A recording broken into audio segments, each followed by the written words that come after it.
Madam ಇವ್ರಿಗೆಲ್ಲ ಯಾವುದೇ ನೀನ್ ಹೇಳು ಪ್ರಭು, ನೀನ್ ಹೇಳು ಪ್ರಭು, ನೀನ್ ಹೇಳು, ನೀನ್ ಹೇಳು. ನಾವ್ ಹೇಳಿ ಹೇಳಿ ನಾವು ವಿಲನ್ಗಳಾಗಿವಿ, ನೀವ್ ಹೇಳ್ರಿ ಒಂದಿಷ್ಟು. ನಿಮ್ಗೆ ಏನ್ ಅನ್ಸುತ್ತೆ ಹೇಳಿ. ಆಟೋ ಡ್ರೈವರ್ ಸಾಯ್ತಾ ಇದಾರೆ, ಇವ್ರದ್ದು ರಾಜಕೀಯ ನೋಡ್ರಿ ಎಷ್ಟು ಗಬ್ಬು. ಇವ್ರಿಗೆಲ್ಲ ಇದು ಕಮೆಂಟ್ ಮಾಡುವಾಗ ಅಲ್ಲಿ ಹಿಂದ್ಗಡೆ ಹಲ್ಕಿಸ್ಕೊಂಡು ನಗೋದ್ ನೋಡ್ರಿ. ಇವ್ರಿಗೆ ಕಾಮನ್ ಸೆನ್ಸ್ ಇದೆಯಾ ಇವ್ರಿಗೆ? ಪಾಕಿಸ್ತಾನಕ್ಕೂ ಇದಕ್ಕೂ ಏನ್ರಿ ಸಂಬಂಧ? ಎಲ್ಲದಕ್ಕೂ ಪಾಕಿಸ್ತಾನ ಕಾಂಗ್ರೆಸ್ಗೆ ಅವ್ರಿಗೆ ಫೇವ್ರೇಟ್ ಅಲ್ಲ, ಪಾಕಿಸ್ತಾನ ಬಿಜೆಪಿ ಅವ್ರಿಗೆ ಫೇವ್ರೇಟ್.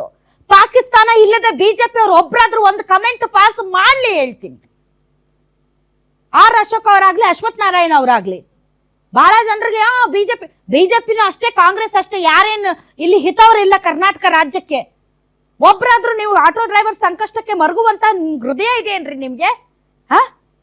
ನಿಮ್ಮ ಬಿಜೆಪಿ ಆಫೀಸ್ ಅಲ್ಲಿ ಇವತ್ತು ಸಂಸ್ಥಾಪನಾ ದಿನಾಚರಣೆಯಲ್ಲಿ ಗ್ಯಾಸ್ ಇಲ್ಲದೆ ಬಯೋಗ್ಯಾಸ್ ಅಲ್ಲಿ ಅಡಿಗೆ ಮಾಡಿದ್ದೀರಾ ನೀವು ನಿಮ್ ಬಿಜೆಪಿ ಆಫೀಸ್ ಅಲ್ಲಿ. ಅದೇನೋ ಕೆಳಗ್ ಬಿದ್ರು ಮೀಸೆ ಮಣ್ಣಾಗ್ಲಿಲ್ಲ.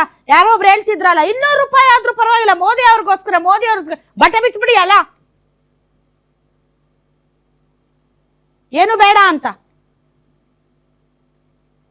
ನಿಮ್ಗೆ ತಾಕತ್ತಿದೆ ರೀ, ನೀವು ಬರೆಸ್ತೀರಾ. ತಾಕತ್ತಿಲ್ದೇ ಇರೋರು ಬಹಳ ಜನ ಇದಾರೆ, ಸಾಯ್ತಾ ಇದಾರೆ. ಅವ್ರ ಬಗ್ಗೆ ಯೋಚನೆ ಮಾಡಿ, ಹಾಳಾದ ರಾಜಕೀಯ ಬಿಡಿ.